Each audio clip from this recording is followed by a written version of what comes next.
This is a film that was scheduled for 42 days, and it should have taken 90 days. So this is 16, 17-hour days just getting through the actual wall of nature that we have to cut through just to get to our locations. It's just mind-boggling, and it's taxed me to the max. I can say I can give no more. And it makes me really miss home again and say, I'm never doing this again.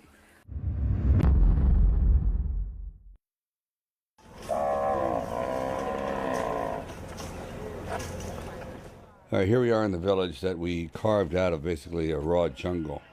We had gone to this location two times, and having gone up and down river and inland and outland, and having gotten caught in these torrential rains, and our vans bogged down in mud and currents taking us in the wrong direction, we somewhat ended up in this place only because we were looking for something with a bit of elevation. What is odd is this was built originally as the Army's camp, the Burmese colonel's camp, because at this point in the war against the Karen people, the Burmese soldiers always took the highest point to protect themselves and also keep an eye on the surrounding area. It was much to their advantage. So we built the entire camp. The trouble was, as soon as the rains came, there's no way you can get Army trucks, equipment, anything up these hills, including cranes. They started to slide down and created some very, very dangerous situations for the workers. So overnight, walked up and said, guess what? Let's just take out all the buildings, the bivouacs, the tents, the military equipment, anything that smacks of the military, and is now the Karen refugee camp. Just switch it on out and try to do as best we can to insinuate that this has been here for many, many years, and it's not a military outpost, it's a Karen refugee home site. And for that we had to pound in some rice paddies and bring in animals and change the huts to bamboo. And this was done like literally overnight. I must say one thing about the Thai worker.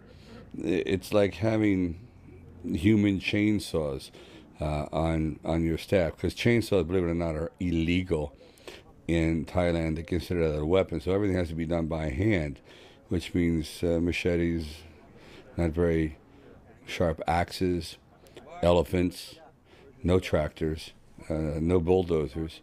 It's all manpower. It's really pretty incredible. Here we go with the men chopping away. It's pretty remarkable how this village is literally carved out of the jungle in a matter of days. If I showed it to you beforehand, you wouldn't have believed it. Literally, it was impenetrable. Pretty extraordinary. Pretty extraordinary. But we started our descent down into the village, and the only thing wrong with it is that give it a fucking corral in the middle of town square. What about it? Look at that. It's great. No, it's horrible. It's good. No, it's not. I had this ongoing joke with the production designer. He decided to put like a herd of cows in the middle of the village, and I thought, it's a good idea, but we're going to blow it up soon, and I doubt anyone would really appreciate having their cows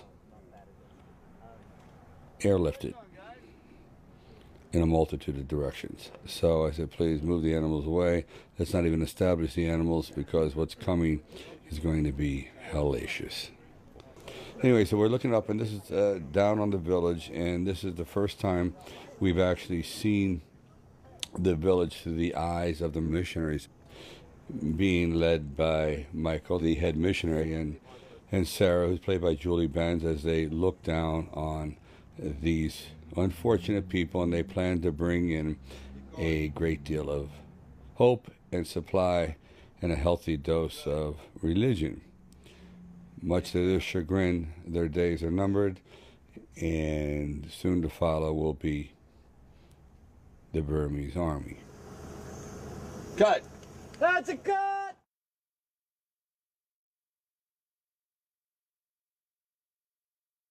This is day 3 the day the soldiers were going to charge into the village.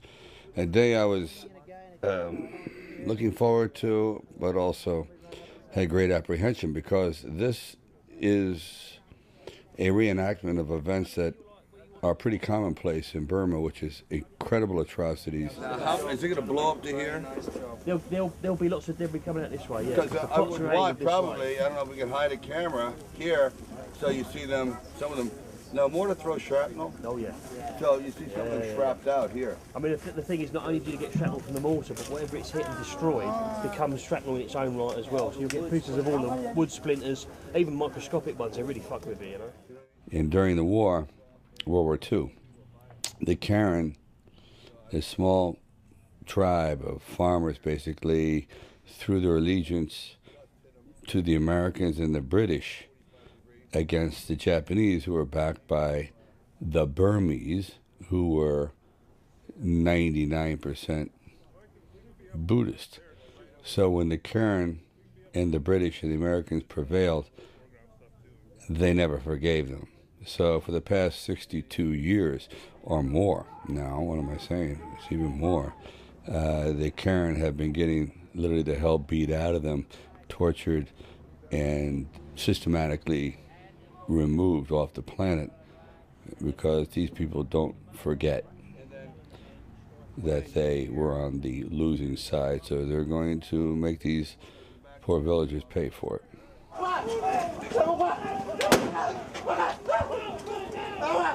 Go, Paul. That's it. Be tough. You got him. Here we are. We're sitting a lot of the charges, and it's going to be extremely dangerous.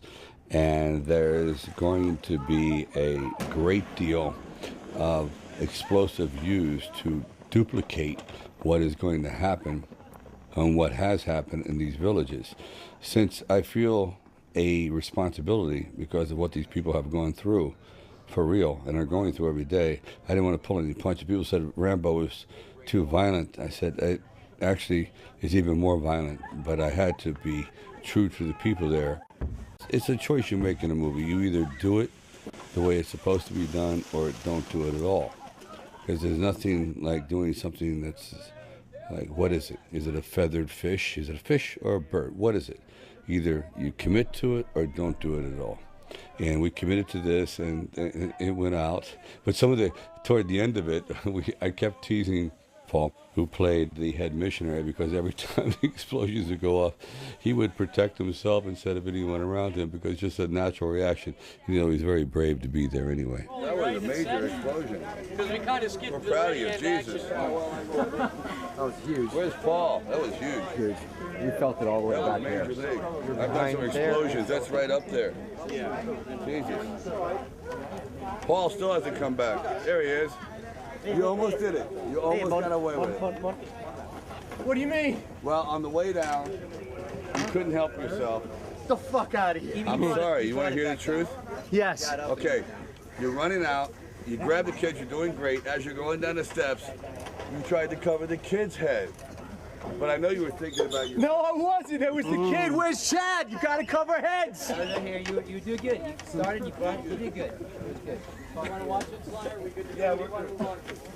We'll do what? What do you want to move on to, and then we'll watch it. This way you can watch while we move on. Okay. He's a hard man. Yeah, stand by. Take a minute. Tough. I'd like to say fair, but I guess I'll just leave it at tough.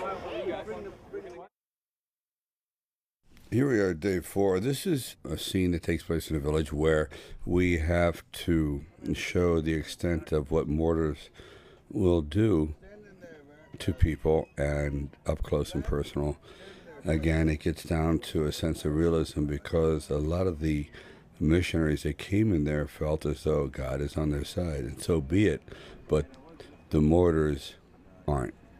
And I wanted to show the damage inflicted on mortars, and we could have done it off screen and be a little bit more, lack of a better term, subtle about it, but this was a moment to actually show the incredible brutality and the fleeting delicacy of life, how you can be on a very, very somber mission, one that is there to bring love and joy, and 2 seconds later, you're thrown into a virtual hell.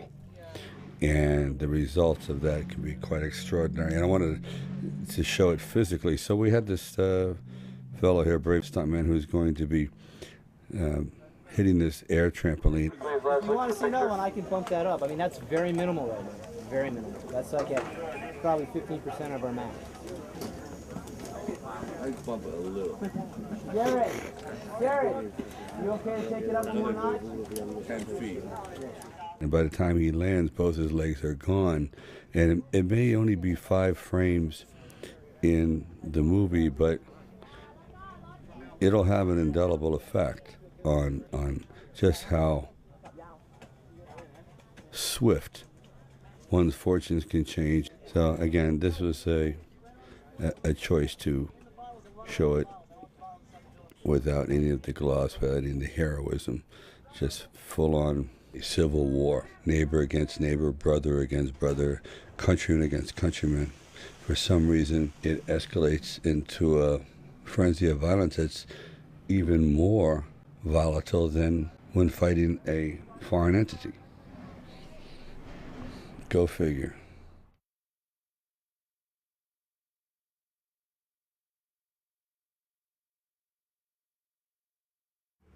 This segment here was extraordinarily complex.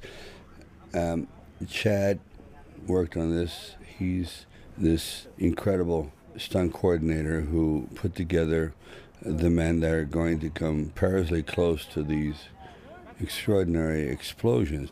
We're going to squib all the villagers. We're going to kill all the villagers. A major tent, they're going to come fleeing, and the tent's going to turn his 50 caliber on them. This is our first wave of Karen villagers that get forced into rice paddies. And our tent character, the bad guy, is going to hit him with a 50 caliber machine gun and kill about 42 villagers, stunt villagers. It'll be a blast. You'll love it. And they are for real. If you step on them by accident, you're going to lose an appendage. I know I've come close to it a few times myself. I'm responsible for blowing stuff up, putting bullet hits into people, and whatever's left burning down to the ground, and we do it for real rather than doing it with digital or CGI effects. Well, it's old school effects work, but with new school technology. We've got digitally encoded radio controlled hitboxes so that we can put bullet hits on people without trailing wires. And also a lot of the explosive technology we use is not just Commodore Garden bang stuff or black powder, it's all specialist made stuff that either we've designed and created ourselves or we've had specially made for us by companies that deal with modern explosive technology. So we rigged this field in a way that it would just become a hellacious ballet of violence. You've seen all the little red flags out there? All the little red flags show where the bullet hits will be going off, so that all of our stunts and extras, when they come running down the hill, won't actually stand on anything and get hurt. This is a good visual cue for them, and it also helps the camera know where to look when the hits start going off. There's 2 guys up on a table there, they have strikers. The first guy will be doing all the bullet hits in the lower field. The second guy in the blue shirt will be doing all the strikes on the raised banks above the paddies. The problem that we've got using the sort of bullet hits we've got laid out there is they're quite powerful. You wouldn't want to tread on them. Some of the bullet hits that we've laid into the raised bank are of soft material, but the ones in the lower rice paddy are quite hard hitters, which is why it's very important we lay all these flags out so that people can see where they're going to go. And we'll actually float them on the surface so that the stunt team can actually observe them as they run through the paddy and know where not to tread. And the first rehearsal showed us that the lower bank guys are very much aware of what's going on, but the upper bank guys are getting a little bit too carried away, not paying attention to where they're going, and they could actually end up treading on something that could hurt them quite seriously. So this is the benefit of the rehearsal, is it gives everybody a chance to see where they should and shouldn't be. We have primer cord out there, squib hits. The guys all have been instructed where to step, where not to step. Thanks to the effects guys, it's as long as everyone pays attention, hits their marks, it's very safe. And it got to the point where it became so unnerving that we used Brian Tyler to employ a device such as very heartbreaking music and dropped out all the sounds of explosions and mines and grenades. It took on this almost tranquil, incredibly sad visual, a feeling that the audience could absorb the visual without the sound. The sound was driving them to the point, I think, of distraction. There is a limit. There's a governor on the brain where it just overloads, and this scene certainly pushed that button. These guys did a great job.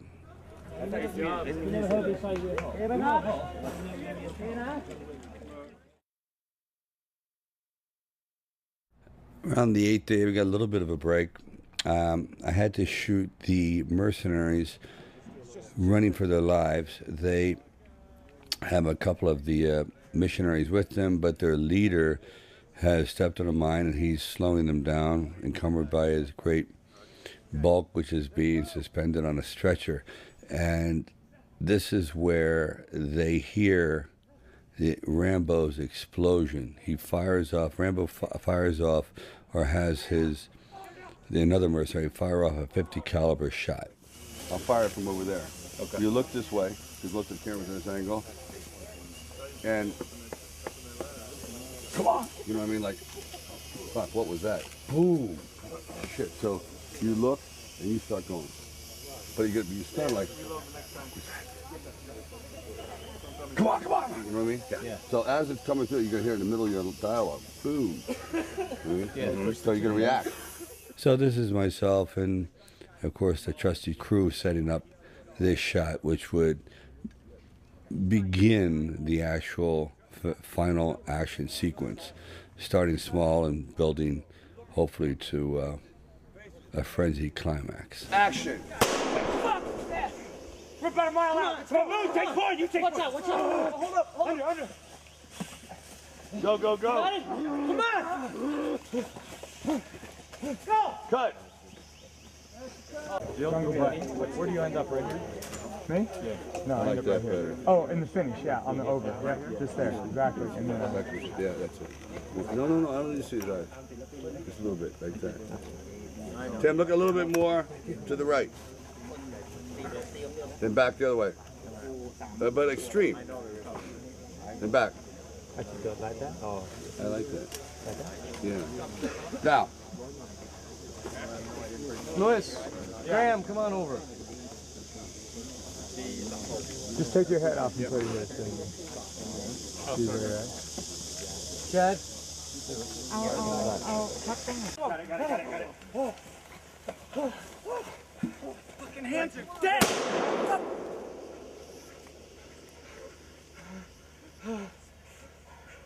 Go! All right, I got it. Come on. Take it. Better get them out, man! Hold on. Under. You got it? Come on. Cut! On day 11, it was when Rambo narrowly escapes a tall boy explosion. What we wanted here was an explosion of incredible magnitude, which is feasible. There had been a lot of feedback like, well, what kind of bomb could cause that explosion? Well, the ones they dropped in World War II that were really overkill, bunker busters, that actually landed, and some of them would be up to 25 feet long and would create a hole the size of a football field.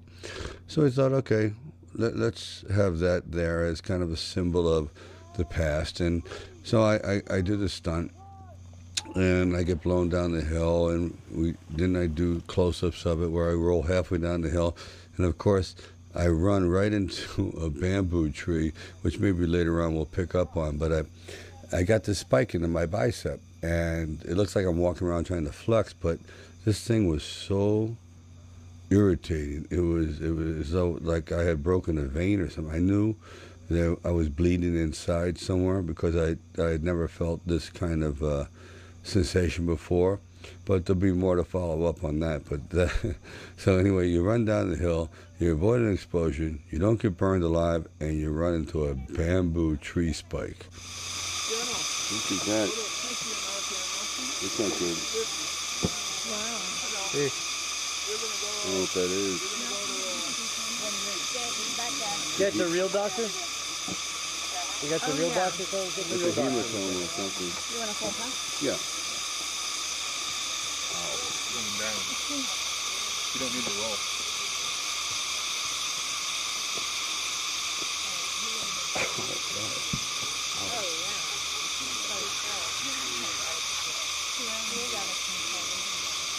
Yeah, it's all fake. เมื่อกี้ใส่ไปรอบนึงแล้วค่ะ What is it? It's no bleeding inside. Good. So it's like a just swelling.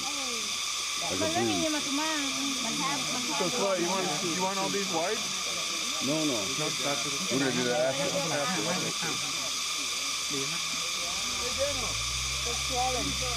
Swollen.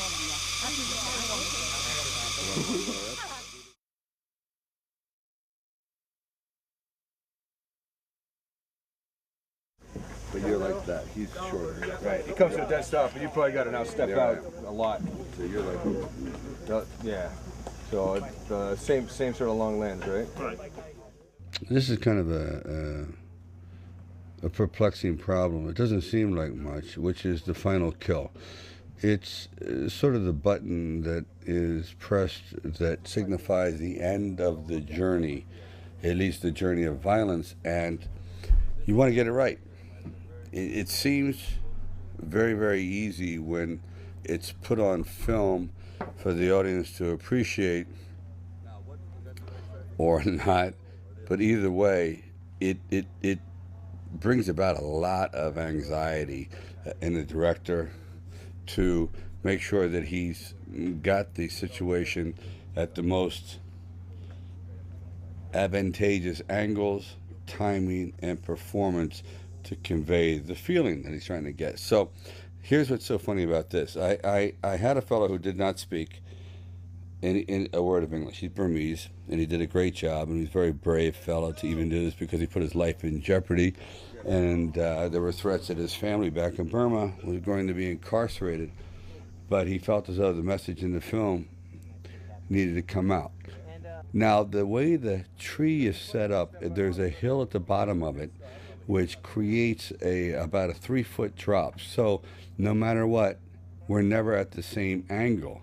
And the camera shooting down on him or shooting up on me creates a very, very distorted vision where either I'm 3 feet below him or he's 3 feet above me. But no matter what, it's never the right proportion. Then the tree itself is full of fire ants. So it's constantly being doused with gasoline, and it's creating havoc, and of course the gasoline sinks in and the ants are pretty adamant to be in the scene, so they keep coming back. So they had to create a platform, dig down, and try to level the ground. It never worked, and I ended up being on 2x4s in a wood base built covered in dirt. Then there was the idea of how he was going to get stabbed with a knife. Now he's never done this before. He was going to actually do it himself, and I was going to come at him pretty hard. I wasn't going to pull it as much as possible. Anything. I was going to really try to slam it in there because it's I don't know. It's just that kind of film. So I put a kind of a metal plate that's covered in thin foam so I could jam it into him. And I mean, I drove it in there. But he would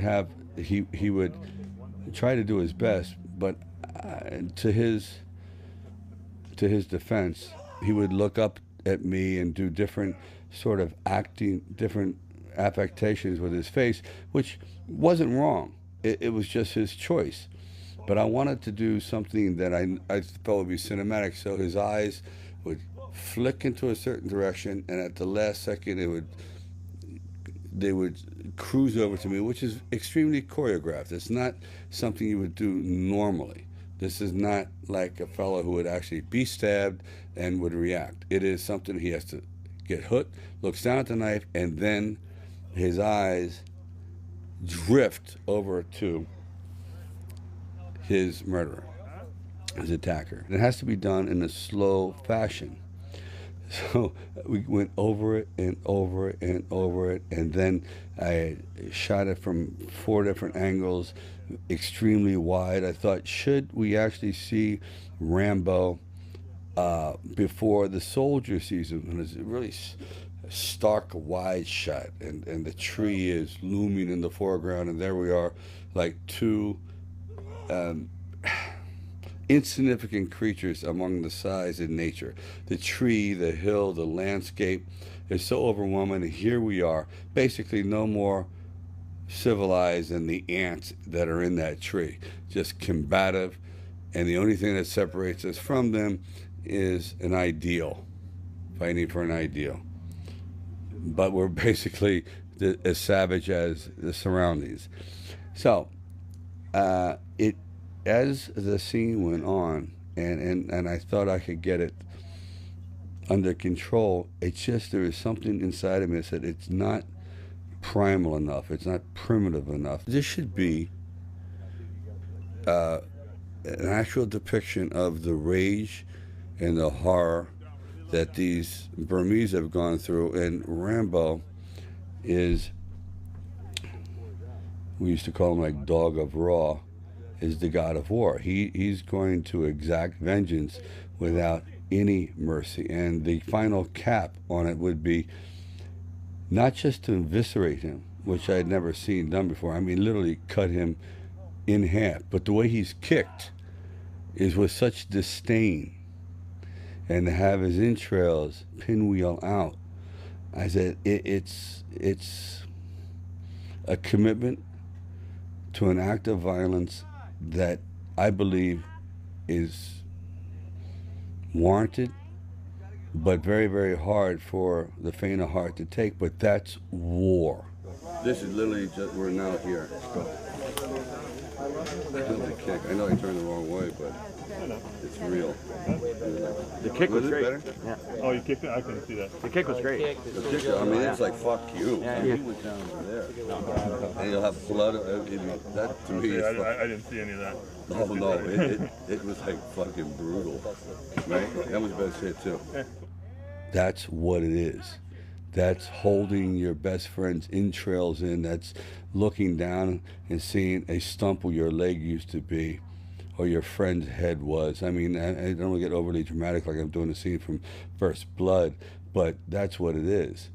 And the only thing that kind of kept me a little bit on an even keel here, because I was extremely nervous, is my family showed up. And here I had these little ducks, which are my daughters, in this incredible environment. Here I am, covered in blood, and a bullet hole in me saying, hey, let's take a family photo. This will really fly during Christmas. Hi, wish you were here. Hi, Santa, come on. Frosty the Snowman, get any closer and I'll behead you. No, This is where it looks like the man will eat the reindeers for Christmas. Not exactly a cute and fuzzy picture, but at least they were there and they saw what their father did for a living. And I thought the irony of it was pretty incredible. All right, ready? There we go. Looks good. Thailand. Looks great. Hello everyone, if you're still awake, we're at day 16 in the ongoing odyssey of putting together a very, very difficult film, at least physically. Mentally, it was off the chart because it was a little much. Anyway, I was saying before that I had gotten an injury with a head-on collision with a spike on a bamboo tree. And people said, oh, what are you complaining about? It's just a little nick. And I said, I'm telling you, this is going to be an ongoing adventure, and we're going to go completely Technicolor, my brother. And this is a couple of days later, so let me just show you the result. Ready? The continuing saga of the bamboo puncture from that incredible explosive jump scene. Just I'll let everyone know it's still growing. We're doing great. We just want to do a daily monitoring of the fake makeup. Yeah, I'm wrong. So let you know that this is what is known as a Rambo kiss. Good luck. Good luck. Anyway, we'll tune in tomorrow and see. Maybe we'll reach the elbow. Okay, ciao. So be careful around bamboo. If you see a piece of bamboo coming towards you in an alley, run. Here we are on the set where I thought, let me try something a little different again. And this is where a truckload of people, soldiers, Burmese, are coming towards me. I've been seriously wounded, but I want to turn the weapon on them point blank, again, right through nature, and take it to them in a way that I personally have never seen before, without any slow motion, without any cool angles, without anything that would smack of acute cinematography, just flat out a brutal decimation of these fellows who are about to unleash hell on the underprepared and underarmed Karen soldiers. So in a frenzy, I thought that Rambo would build up to this point. What I was trying to do at this point, that this was a build-up in a kind of symphonic crescendo of violence. The entire attack was taking place in the bullets and the sounds and building up to a crescendo where this was the last, or second to the last beat before the final crashing of the cymbals, the final apex of the movement, of the cacophony that is bullets and bombs and whatever, finally ending with the bazooka taking out the boat. But so the sound of this was just as important in the rhythm of it as the actual visual. 111.5 degrees, which is a lot warmer than it was yesterday. I mean, no, actually, it's cooler. It's. See that? I won't be focused What on do we your have? head, I promise. Excuse me, that is the same horrible shot. But not the What are same you horrible doing? person. No, but I'm going to see the trees go down here. That's the same one. Hopefully I'll see flame on the bottom of my frame. What's that? No, this was the horrible shot. It was like this. Remember, Jill, it was actually a great shot. Well, the horrible shot was directly in the back of my head.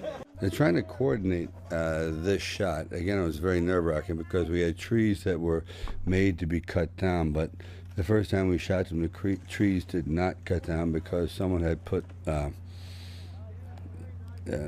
bit of rebar in the middle, so the things were just too damn strong. Then we had 6 cameras on this, and the truck was having a difficulty pulling up and hitting the proper mark. And then I wanted to come up in a very unnatural position from the position I was in when I was shot in the film, which is a one-arm leap up, swing around, and fire. But if you can see, the truck is on a downward slant, so it was going against, it was hard enough to pull it up and look cool anyway, but you're pulling against gravity. So trying to coordinate all these aspects on film, which may be taken for granted, but they're not, because you have a vision. And quite often your vision, you start at 100%, and then you settle for like 35%. Because you're dealing with nature and terrain and heat and bugs and people's personalities and budgetary restraints, man, you better hope that gun fires because you don't have enough money to do it a second time. Action!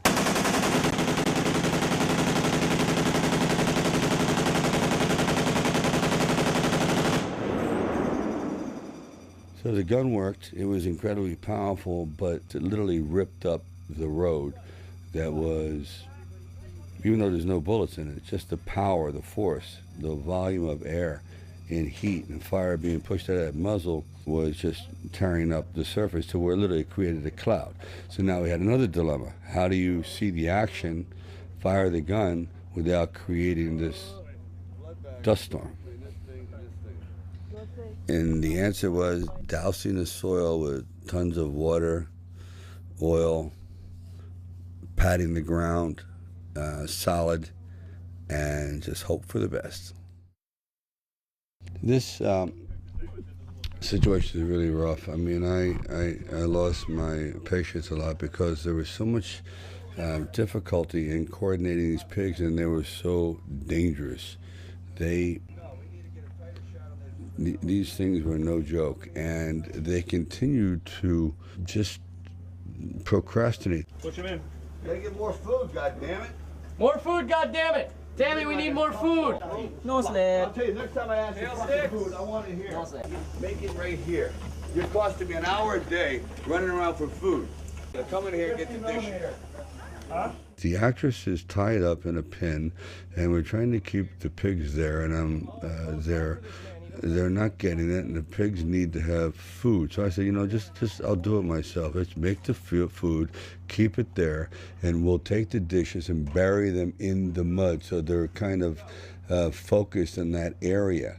So let's stop procrastinating. And this is the stuff that drives you absolutely nuts, because you would think that a big battle scene would be the one that consumes most of your time, but it's the little things like this that if you don't get in there and actually demonstrate it yourself, sometimes it just takes forever. I mean, this is not something you can talk about sitting in your motorhome trying to convey to a first AD, to a second AD, to a third AD, then talks to the pig wrangler who gets it. You just, sometimes it's better just to go out there and do it yourself. So I might sound a little impatient, but I understand what the actor or actresses are going through. So finally we get it, and Julie is tied up in this pig pen, and we're rolling. And a few of these pigs that I cannot emphasize how unpredictable and strong and dangerous they are. They broke through the fence and started to approach her. Before the double. He won't bother you. He won't bother you. Not to the point where they were on her and going to tear her to pieces, but they were making advances. They were curious, and she's tied up for real, because she's one of these actresses that insisted on playing it authentically. And by the time that she got out of that pig pen, she was,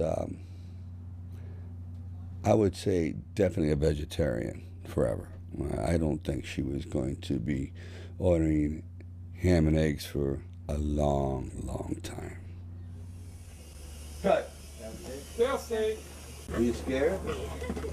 Alright, we good here over in the cage? Unless she tastes like bananas, she's not going to bite you. They eat people. Yeah, they do. Baby, help me. It takes a while. Okay. Sorry, I had to work with you. Good job. I know. Good job. Good job. And I'm sorry I got scared. Yes, the pig came right after me. Yeah, but yeah. It's not funny. You try being tied up and have a pig come after you. Okay, that's off. And who else has the camera over here who's not using it? Here. This is not exactly probably the most exciting footage that anyone will see, not at all, but again, it depicts what the actual Karen women go through. They're kept in cages, they're fed scraps, they're used as, sex toys for whatever perversion, and then eventually they're just, taken out to the river and drowned.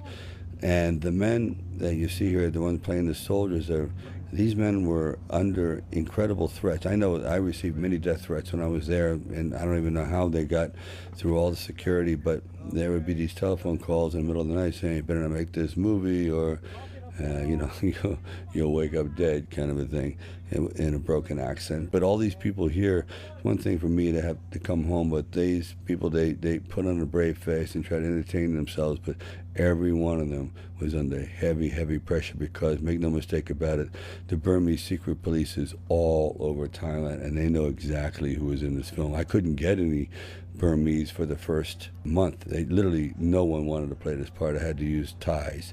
And I said, I can't do it. I want to use real Karen, real Burmese. And it took a lot of coaxing to get them out there. So I give these people a tremendous amount of credit for being brave.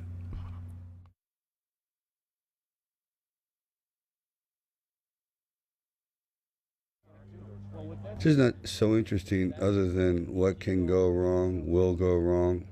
We had decided on the entire camp would be attacked by myself and the mercenaries at night, but in the rain, because I thought the rain just creates a dramatic background that's tough to beat and would theoretically hide any sounds that you would be making instead of just dry branches and cracking this and just hearing the breathing. You basically couldn't hear anything during this deluge, but I wanted to be a light mist anyway.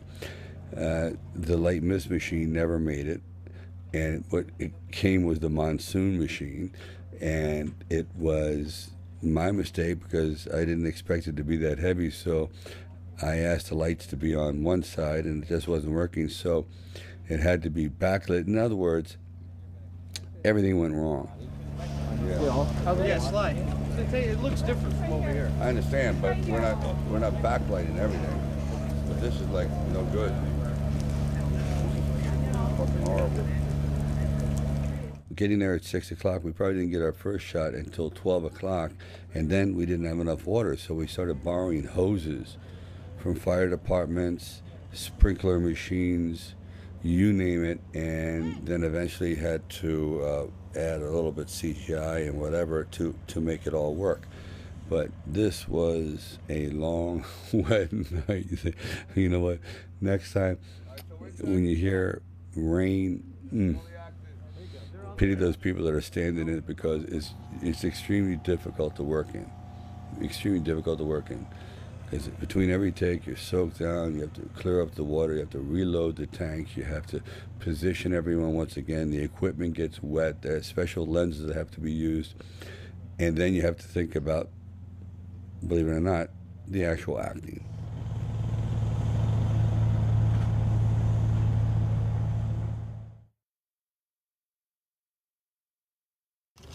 Okay, so let's get everybody on this side of the road. Nobody back in the woods there. Get everybody on this side of the road, even by the Hungnam. Everybody on this side of the road. Sly's board. He's gonna shoot some arrows. And I'm nervous. I guess you could call this time for a little comic relief. Unintentional, because the director gets bored. The director eventually needs a little outlet, and I think if you play the character long enough, you start to say to yourself, I wonder if I could do this. And let me just take a few arrows and shoot them around while we're setting up, and it'll while away the time, because you know your lines, you know pretty much what you're going to do. The actors are all prepared. Now you're just filling the spaces. You're just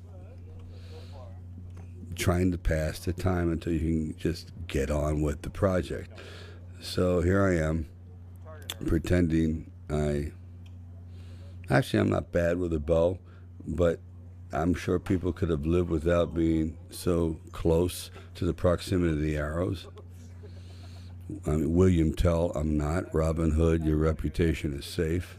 I'd like to go on record saying this is our prop guy who's giving me stick-proof arrows. I want to try one more. If it doesn't work, We go to the truck and get the real arrows. we're doing William Tell, part 2. You see, where I started having fun with the prop master, Ken Johnson, who I've done a million films with, and he's incredibly anal. We used to call him EBOA, E-B-O-A, eager beaver overachiever. And he gave me what is known as field arrows, so that they're not the lethal hunting bow tips. And it's embarrassing because I'm hitting the target, but because of the wide field tips, they're not sticking in the teak wood, which is a little bit softer than cement.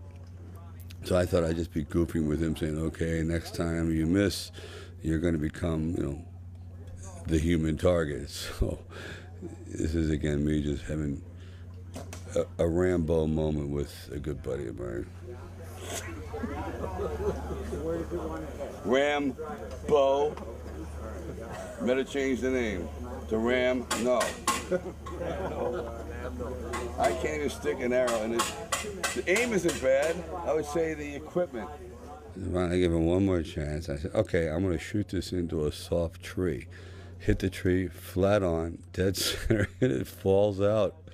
And I can't tell you the expression on this fella's face. He was having a nervous breakdown. even though it was all good, well intended. It was just, I guess the camera made him nervous. Anyway, I became, as he says, wham whoa. Now, for you out there that think I've lost my mind and I'm shooting near people, please take into account there's no people near me when I'm pulling the bow back. The background is empty, and I'm shooting up at this empty tower where it's just hundreds and hundreds of empty acre behind. Everyone is on the other side of a fence except for me and the prop master, who is totally safe, especially with my aim. The safest place to be is to stand in front of me.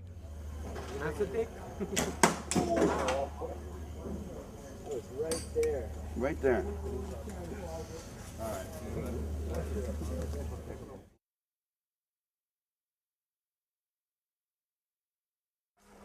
We were preparing for Rambo to slip into the military village, and where they're bivouacked, and I'm going upriver, and this water is not exactly clean, so I kept thinking that if I ever make it out of this, my entire chromosome structure is going to be quite different. It's true. I have a feeling that about 10 years from now, I'm going to grow like an antler here from all the pollution in this water. It's actually messed with my DNA. I'll be probably half a reindeer or something. And I you'll know think those were the days of Chiang Mai. really, if I had a child after this, it definitely would be born with antlers and like 3 legs. This Come up thing with is a messed nice up my name for DNA. it. And also in that water, there's snakes and centipedes and things that you just don't see. You know, cockroaches the size of bedroom slippers and mosquitoes that fly away with dogs. You've never seen anything quite like it. So you have to maintain some sense of humor, but we're always catching something, you know, like little baby cobras, centipedes. Like I said, centipedes are the ones that really bother me the most. They just have that certain mystique about them. So anyway, this is us putting together the scene before we put the rain on, just mapping out the actual journey that Rambo takes upriver to get to the Major's house and then find Sarah. Another difficulty, you see people moving through water and trying their utmost to be graceful. Quite often the bottom of these streams are uneven, so you'll go from 3 feet to 5 feet to 2 feet back and forth, and you'll be stumbling around. Next thing you know, you're tripping over your own feet. So the bottom had to be sculpted out so we could follow a pattern underneath the bridge, so the camera could track along at a smooth rate and create the illusion that you're just gliding through the enemy. There's no hiccups. There's no bump in the action whatsoever. So all this has to be manufactured, plus the equipment now has to be waterproofed, covered in plastic. There's just a lot of preparation that would go into a scene that maybe lasts 6 seconds on film. It may take 10 hours just to accomplish that or more. Right. Either I've grown an 11th toe or something is swimming in my boot.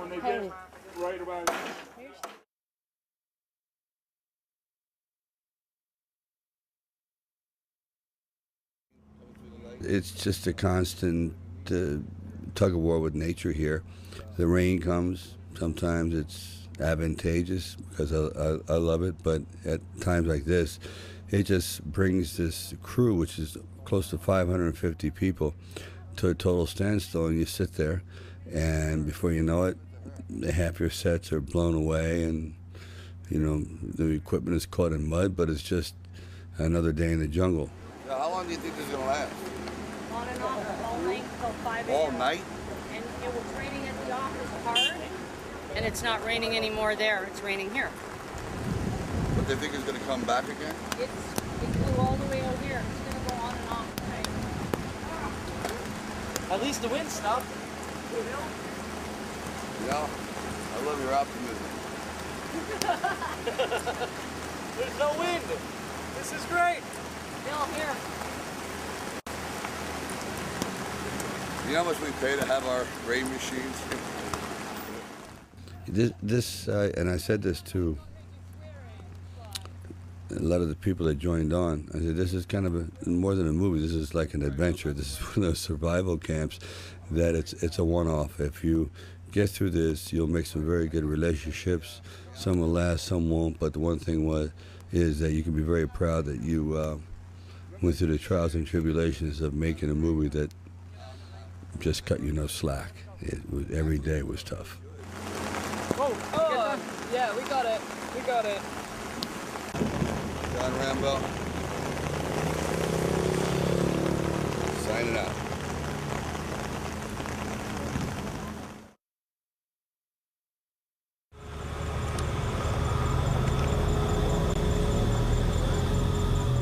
Here we are at day 30, and this is when it starts to become even more and more difficult,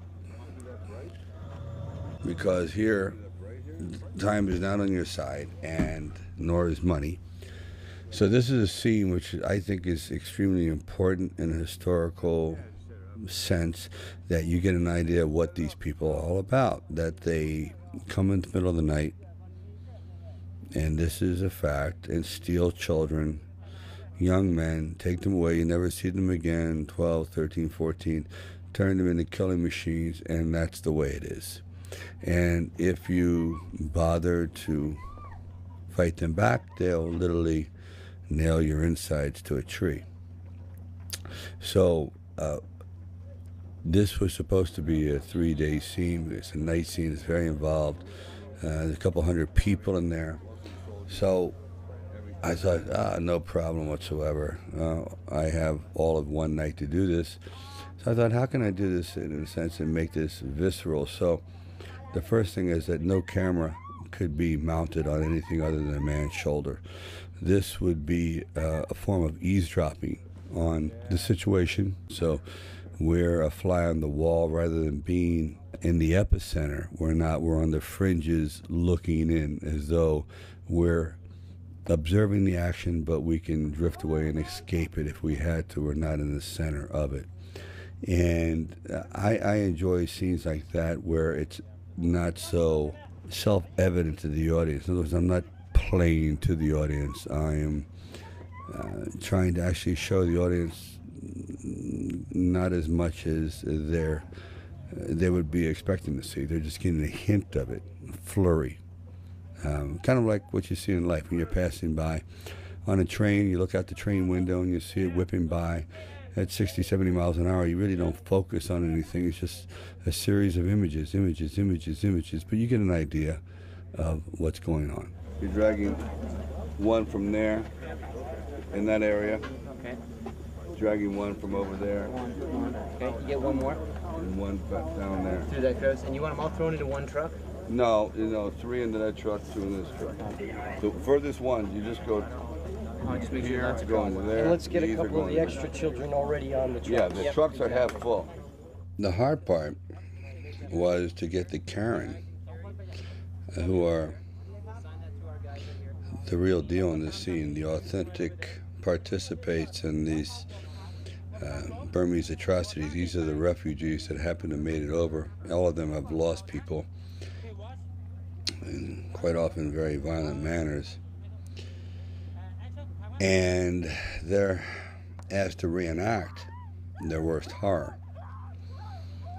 And this wasn't such an easy task at first. So, especially with the language barrier.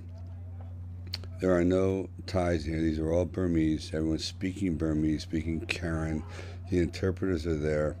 This is about as authentic as I can make it. Now the soldiers come in with a vengeance. And again, this is pretty much documented through first-hand observations, witnesses that survived, how it happens. And then the words that the Major uses at the very end is words I actually took from transcript. So that's not me trying to wax poetic or put in my own philosophy. This is what he would actually say. So this scene took place. We got there around 6:30 at night. I think we were rolling by 10, and we were done at sunup. But just to get all the moving parts going, the women screaming, the other women having their children taken apart, the young men being put on trucks, the soldiers just expressing their brutality, the language barrier, the heat, the mosquitoes. I'm very, very proud of everyone. But this was really quite an experience to get this done in one night. It really was. You know. And sometimes, and I say that to film students, that quite often you don't have enough money, enough time, you get something that's even more precious, which is honesty and vitality, and a sense of realism rather than self-conscious mannerisms.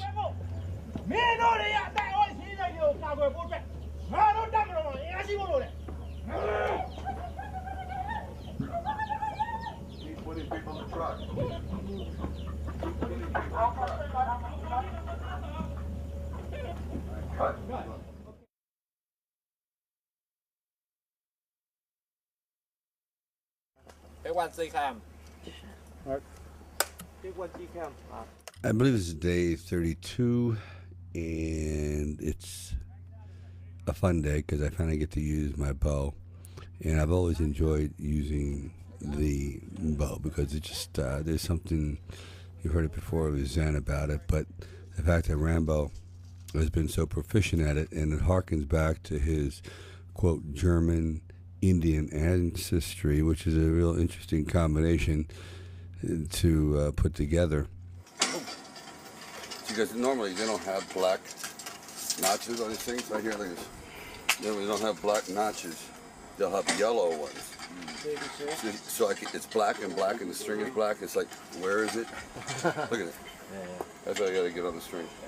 The hard part in getting this down was the actual entrance to get it properly, and then actually get the bow lined up, notched properly, and release the arrow with some sort of finesse, because you are moving, and archery is an extremely precise maneuver. Now, not that I actually was in a tournament and had to hit a bullseye, but I just wanted to look smooth, because I wanted to be in a wide shot also, so you see him appear in the background. Anyway, we had a great time.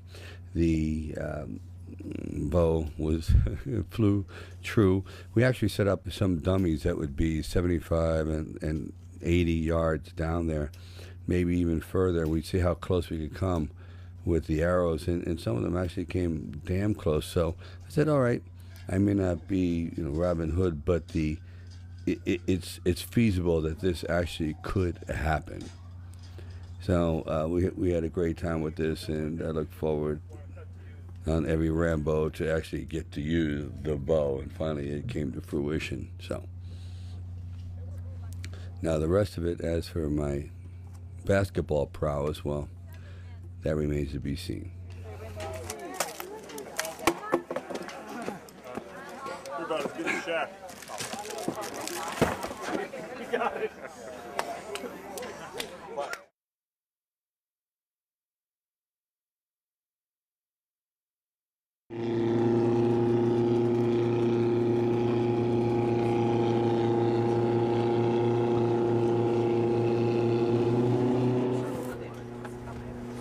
Someone have a torpedo? It's a small one. Well, everyone, shooting on the river is, like you've heard before, very, very difficult for the currents and just getting the boats lined up. And the boat that we're using is actually about 120 years old. It already caught on fire twice because they decided to put an engine down at the bottom, and it just didn't work because there's no ventilation. And so myself and the mercenaries had to be towed in twice because the boat nearly burnt up. Thank God it's so hard, the wood, that it didn't just go up, say, like pine. It's just very, very difficult, wet, hard wood. And anyway, we're motoring along, and we're doing some of the scenes, but the main thing is you start to get a little punchy out in the river, and I thought, try to keep spirits up. You just try to keep it light, try to keep the jokes going. Otherwise, it can get a little frustrating, because you do spend, believe it or not, maybe 12 to 14 hours on that little boat with maybe a bathroom break, which is not much more than jumping over the side and back into the boat. It's good. I mean, it's it's good training for something. I'm not exactly sure what, but it breeds patience. You better learn some patience and get a sense of humor. My God. I've never worked with such a lame group of actors in my life. Oh, they're armed. I'm sorry. I didn't know they were here. I thought I was alone in my hotel room, just musing on a thought. Yeah, just in costume in your hotel. Just in costume. These are actually my pajamas. You think you know, see, I'll be like 90 years old and I'll be opening up supermarkets, all whizzing. Like the headband is now down to here. Remember, like the Lone Ranger? Can I still have my mask? No, you can't have your mask anymore. Like, oh, poor guy hasn't had a job in 40 years. He needs his mask. I don't know if you're in England. I don't know if you've ever heard of it. But so the Lone Ranger is like now is like 80 years old, and his name was Clayton Moore, and he'd go around to just open up supermarkets as the Lone Ranger, and they'd be all like whizzing. And whoever owned the rights to this character said, you can't use the mask anymore. So without the mask, you know, you look like Father Time. It's like Bela Lugosi. I'm sorry, you can't use the fangs, the cape, nothing. Yeah. So just show up as you. Oh, that was bad. Well, the good news is you own Rambo, right? You got the I'm going as a lone Stallone, like two of this. You can wear that headband. Has your flashback moment. I want to go like Gumbo, like no teeth. Gumbo! Welcome to Rambo's. Gumbo!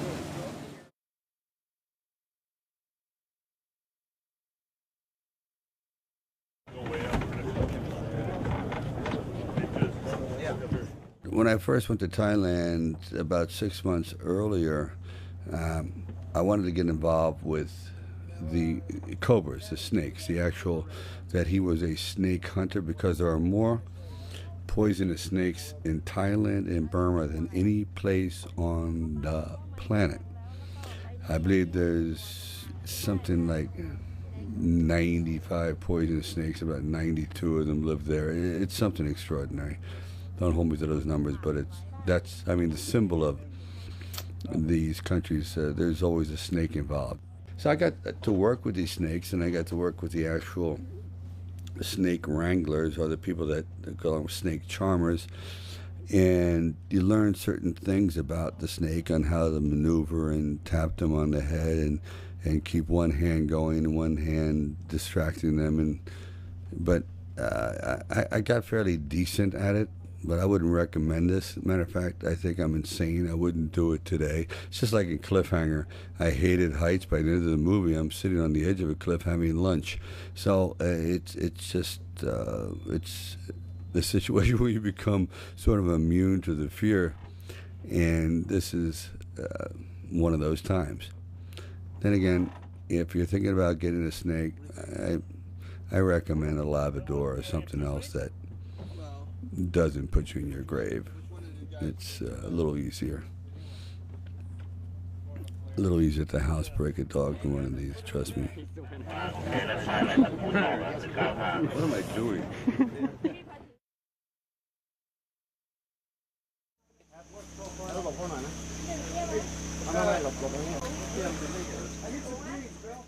Okay, nature lovers, this is for real.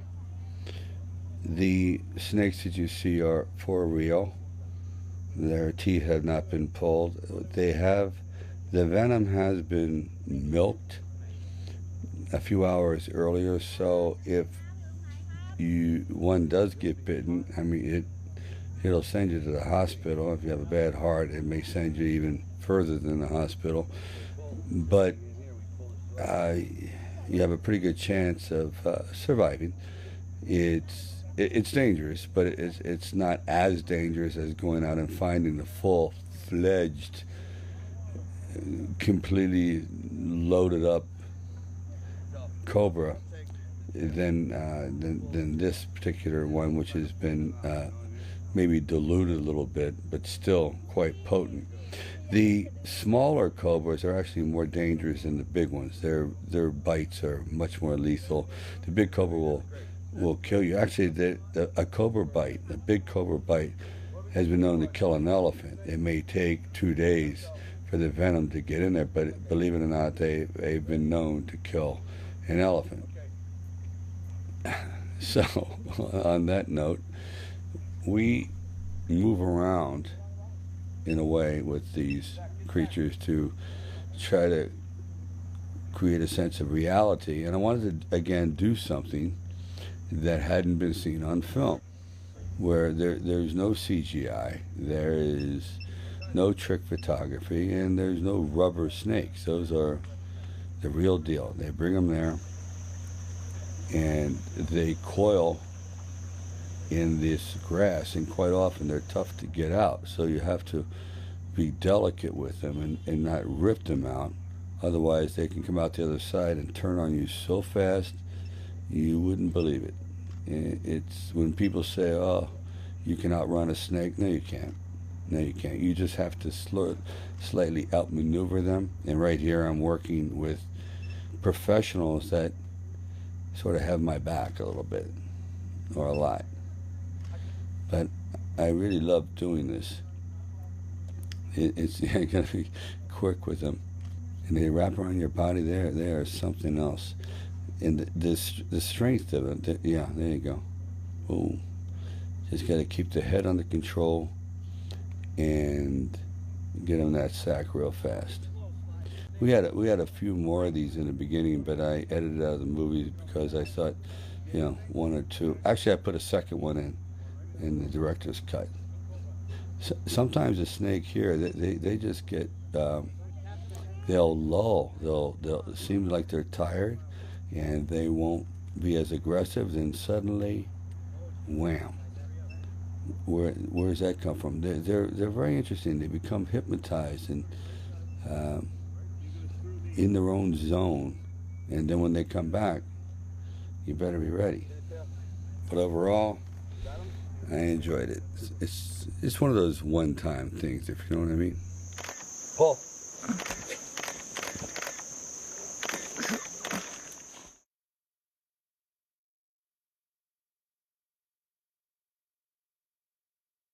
Oh my God, I got the whole family. Yeah, it's a family deal. Here we are around day 42, and I got a chance to meet a couple of real live missionaries. I had made contact with this fellow who was a police officer, I believe from Oklahoma, but this is what he actually does. He's a sincere, passionate Christian believer in trying to help his fellow man. So he and his family actually go behind enemy lines 150 kilometers into fields laden and forests laden with landmines to bring the word to the Christian Karens at the expense of his life. And he brings his children with him, and they do it just about every year. Everyday people funded by their local church. And I just thought it's pretty amazing that these people actually exist. And so the characters that we have in the film, like Julie and the other missionaries, they're real people, and they're right in front of you, right here. Bye now. Bye. God bless. Bye. Hey.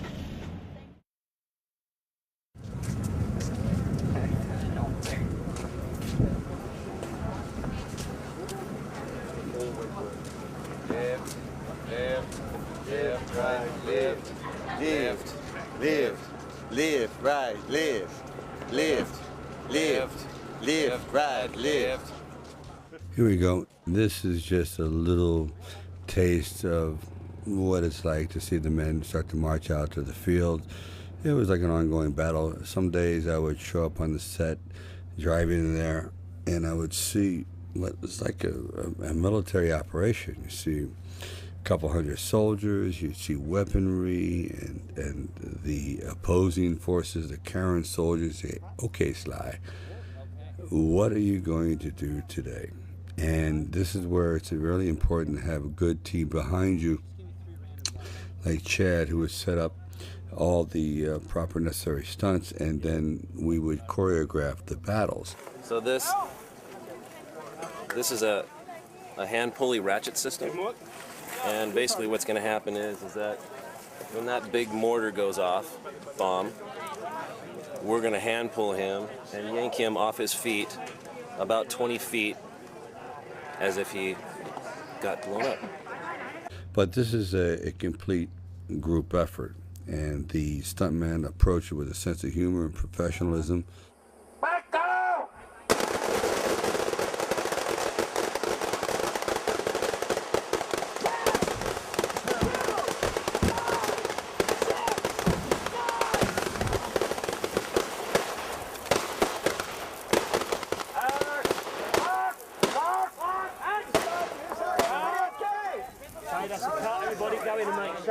Unbelievable. There's a finger in my pocket. Hey, let's come over and pop some corn.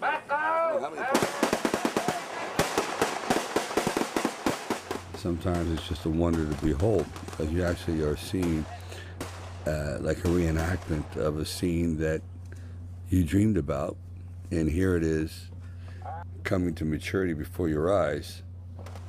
And thankfully with the help of other professionals who can deliver at least part of your vision, because trust me, no man's an island in this business. You have to depend upon your support team, otherwise you will go down for the count.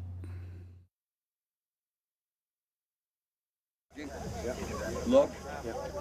The end is almost in sight, but what I like about days like this is I don't necessarily have to act, so I get a chance to focus on the other actors. And scenes like this present a challenge because they are, I think, the heart and soul of a film. Violence and action is relatively simple to the violence and action and the emotions in the heart. How do you bring those to the surface without seeming presumptuous or too precious or pretentious or any of the other P's? It's just it's not easy, but I think it's necessary. It's a gamble, but I try to again keep the set a little light. I'm always joking, like with Paul here. I'm always joking about his running ability, because he's not exactly a halfback.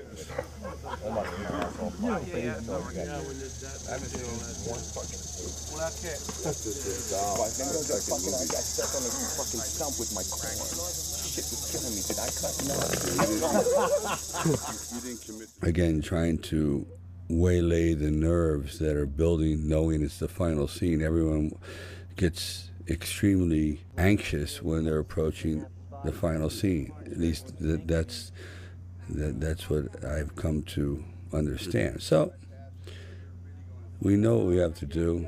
You're prepared. There's no reason to sit around and mood up and mope up until the time is right for you to step up and do your job. So again, I'm just trying to keep the set a little bit of little energy going. I know, it's great. How much colleen can I give you? The word is that.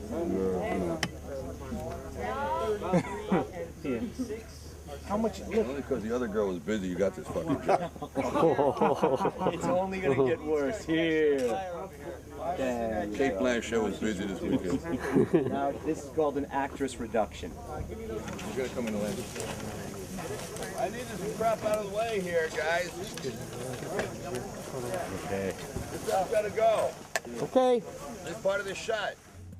Then there's that moment of frustration where you're ready to do the shot, and you discuss the shot, and someone just decided, because of language barriers, to lay down, a couple of tons of equipment right in your visual lineup. So here we go, more time, and clock is ticking.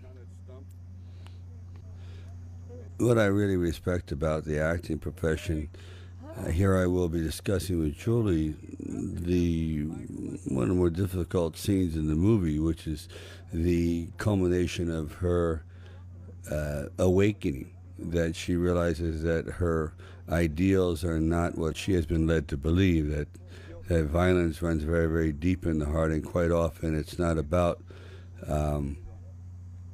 believing in the hereafter, and it's believing in the here and now, and that is a brutal truth and brutal reality. And that's what Rambo was trying to tell her, that sometimes God doesn't handle everything, or if he does it. He sometimes sends his own warriors to do his bidding for him. Whatever it is, she's a different person than when she arrived, and to maintain that kind of focus and try to understand and put all that together while everyone is speaking at the same time and there's chaos going around you, and in the very end, no one's going to know that. It's just you, the camera, the audience, and the moment, and everything else be damned. No one's going to take into account that they were screaming over here, or there was chaos there, or there was someone in your sight line. You just have to deliver. A lot of these scenes, like with Julie running through the mayhem, is just constructed on the spot.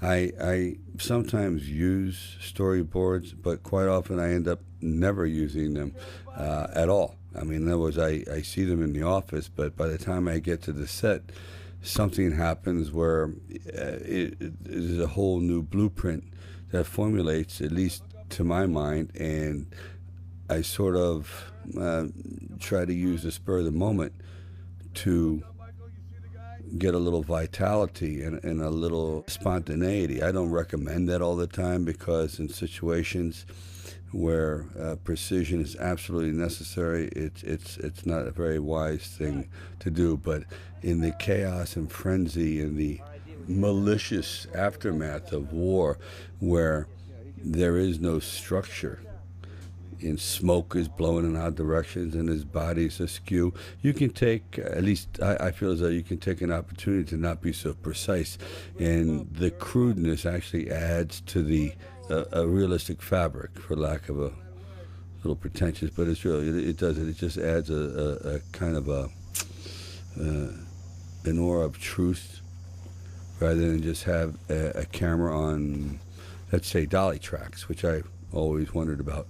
Dolly tracks in the jungles, that's a whole different kind of movie. I'm going, Jesus, every time I walk through the jungle, it's like a leg breaker, and I watch Julie running up and down in chaos. To put dolly tracks in there, it would just be too serene for such a rough moment. So once the characters finally do come into each other's presence, now the real delicate moments start. Are we going to be truthful? Is it going to be funny? Is it going to we sense a false beat?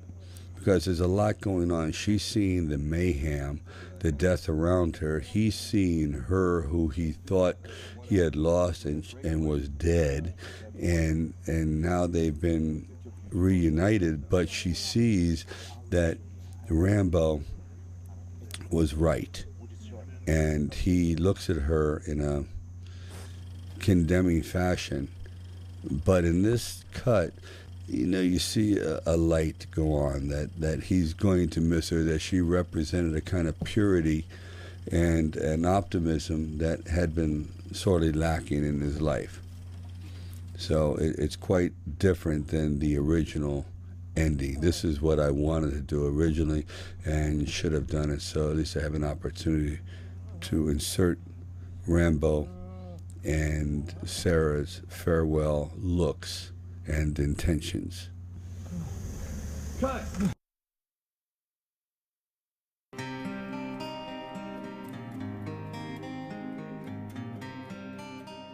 We are the last day, and it has been a wonderful, wonderful shoot. Frivolity abounds. Frivolity abounds. It's day 51 of 50. Day 51 of 50 shooting days. Which qualifies for the new math. I think it's very bittersweet. I actually do. I think people are tired, but I think we've also had a wonderful time, and it's always hard to let a wonderful time end. I think this movie's really working on this movie has really affected people in many ways, and I think it's an experience that we all will remember as being a very special time, a very special project. And I'm sad it's ending, but I'm looking forward to bed and sleep. And you know, as the days have gone by, I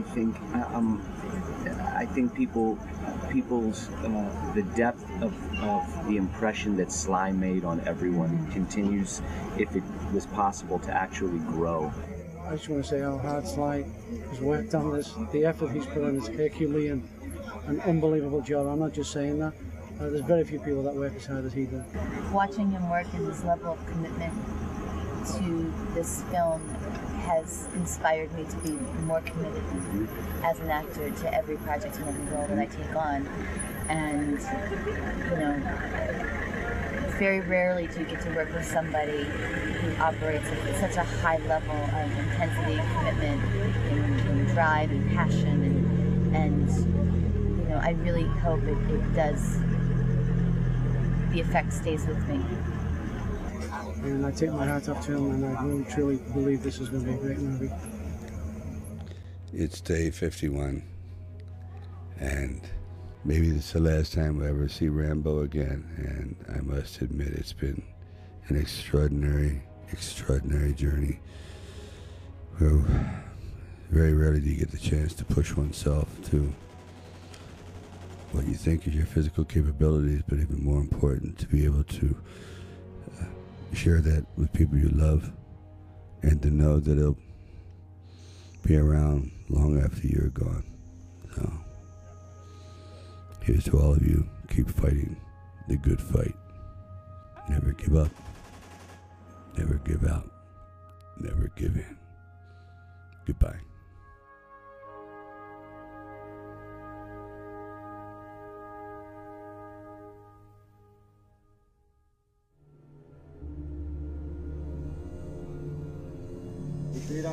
And your expressions, you know, you look back and like just not even like you just look like it's just 2 seconds. Like you're looking back and then back to the guy. Okay, ready? Go up to Paul. Okay, Paul. All right, let's not get over dramatic again. Paul, go. Back. Excuse me. Sorry. I can fry eggs on that fucking look. Okay. Okay, let's go. Ready? Go up the ball. Action. Oh my God. Again. Okay. Just look. All right, and Paul. back. Ready? Action. All right, now cut that in half and we got it. Ready? Go. Cut. I told you, man. That 6th time is the fucking charm. That's